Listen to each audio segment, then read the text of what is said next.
बाललैंगिक अत्याचार हा मुलांबरोबर होऊ शकतो, मुलींबरोबर होऊ शकतो, कुणाबरोबरही होऊ शकतो. इथं पूर्ण 300 घर आहे, तर प्रत्येक घरामध्ये 2 पोरं धरली तर 600 मुलं होतात. 3 धर्माची लोक असतात, एक मोमेडियन आणि वागरी समाज आणि ईरानी समाज. पहिले बच्चे लोग एक के साथ बात नहीं करते थे और खेलते थे नहीं. पहिली वस्ती होती, नंतर पुनर्वसन होऊन या ठिकाणी 9 बिल्डिंग्स झालेल्या आहेत. 9 बिल्डिंग्समध्ये लोक स्थलांतरित झालेले आहेत. आपण वेताळनगरमध्ये काम करण्या अगोदर फाउंडेशन फॉर चाइल्ड प्रोटेक्शन मुस्कानमध्ये वस्तीमधून कॉल आला होता की आमच्या कम्युनिटीमध्ये चाइल्ड सेक्शुअल अब्यूजची एक घटना घडलेली आहे, सो येऊ शकता का. मग अशा आत्ता एक केस बाहेर आली आहे, म्हणजे अजूनही असू शकतात. ह्याच्यातून प्रोजेक्ट जागो हा सुरू करण्यात आला. चुप नहीं रहना है.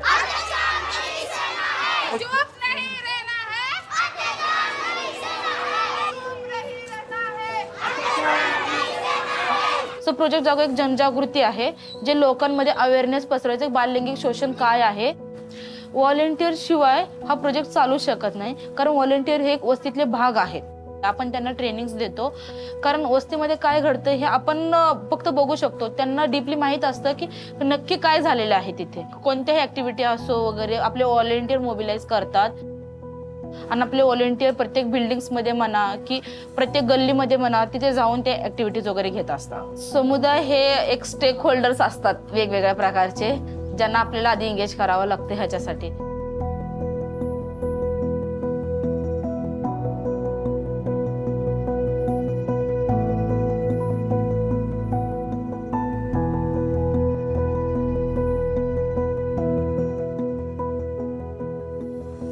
प्रोजेक्ट जागो अंतर्गत आम्ही पुस्तक पेटारा, बाल पंचायत, नर्सरी आणि CSA सेशन्स घेतो.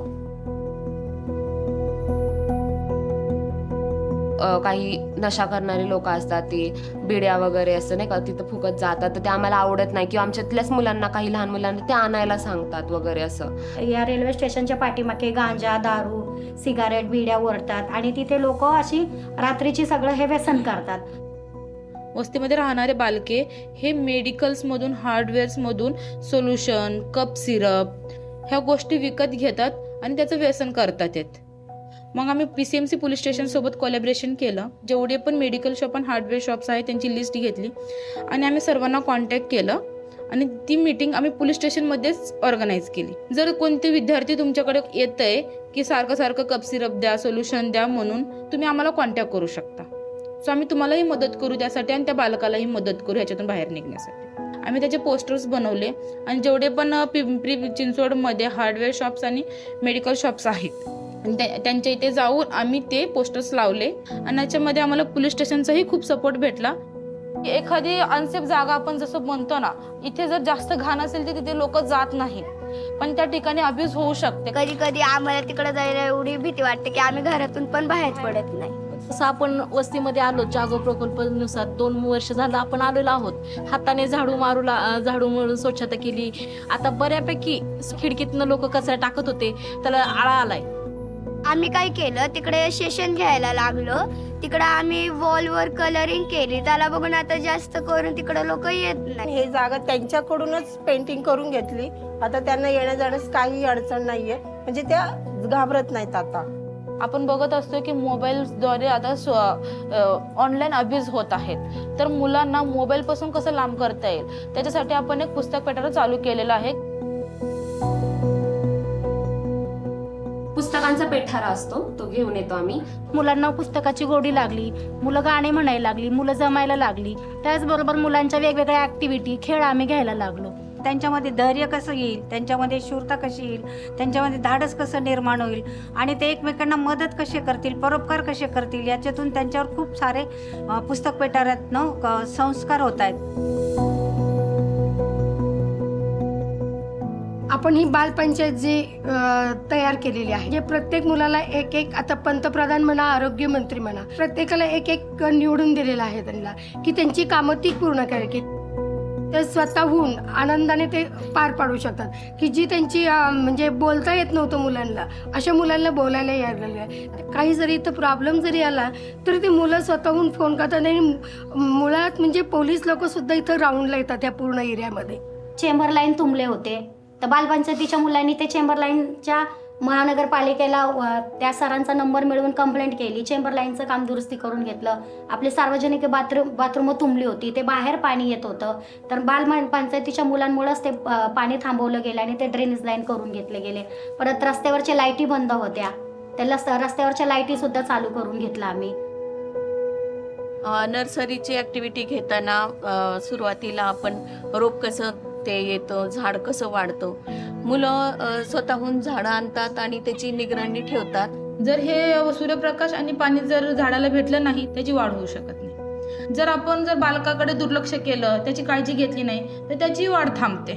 बालकांचं संगोपन करणं, संरक्षण आणि एकमेकांची काळजी घेण्यासाठी हा एक धडा आहे. विशेषतः बाल लैंगिक अत्याचार रोखण्यासाठी हे आम्ही ह्या विषयातून शिकवतो.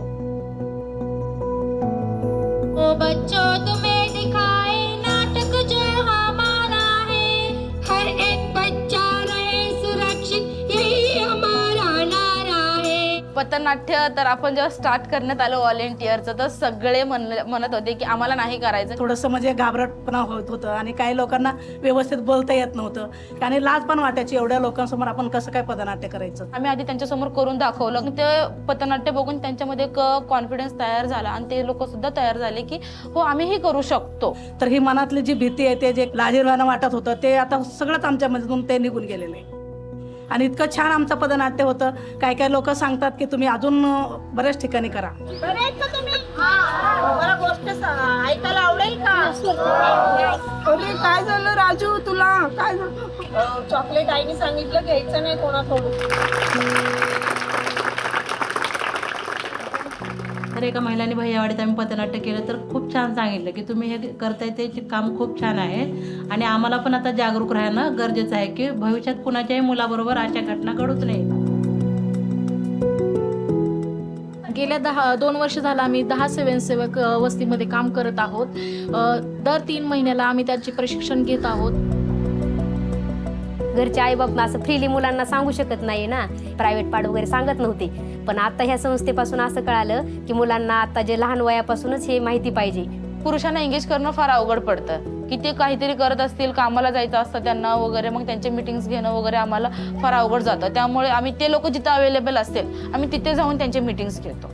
सुरुवातीला आम्हाला स्वतःला सांगायला भीती वाटत होती, पण आता आम्हाला हे सगळं माहिती झाल्यामुळे आम्ही बिनधास्त जाऊन पुरुषांना सांगितलं. अपहरण करणं, बलात्कार होणं, या गोष्टी व्हावं नाही म्हणून हा तुमचा फाउंडेशनचा कार्यक्रम होतो, एकदम बेस्ट आहे. त्याकरता आमच्या 100% तुम्हाला साथ आहे. पहिली गोष्ट तर लैंगिक अत्याचार हे मुलांना माहितीच नव्हतं म्हणजे काय असतं. हे तुम्ही इतकं व्यवस्थित आणि शांतपणाने सांगितले. आपले 4 प्रायव्हेट पार्टला कोणाला नाव द्यायचा नाही. पोट, छाती, शूची जागा, शीची जागा. हमारे प्राइवेट पार्ट्स को किसी हाथ लगाने देना नहीं है और हमें भी नहीं लगाना, और किसी ने लगाए तो कहना है नो और वहाँ से भाग जाना है गो, और मम्मी को बताना है टेन. ही संस्था आल्यापासून आहे ना मुलांना पुष्कळ संरक्षण मिळालं, पण ही संस्था आमच्या लहानपणी असती तर अशा घटना घडल्या नसत्या. तो अभी बच्चों में इतना फर्क हो गया कि पूरे बस्ती के पूरे 600 बच्चे जो रहेंगे ना, सब बच्चे एक में के साथ अच्छे से खेलते हैं. अगर किसी को कुछ भी तकलीफ हो गई तो दूसरा बच्चा अभी मदद के लिए लगीच खड़ा रहता. अभी बच्चे तो पहले कुरान के टाइम आते थे पढ़ने में, तो अभी 2 टाइम मेरे पास क्लास पढ़ने को आ रहे हैं, तो मैं अभी 2 टीचर बन गई. जागो ही एक कल्पना नाहीये तर बदल घडवण्याची चळवळ आहे. जेव्हा जागरूक लोक एकत्र येतात तेव्हा समुदायामध्ये काहीतरी बदल घडतो. मुस्कान हेल्पलाईन नंबर 9689062202. 9202.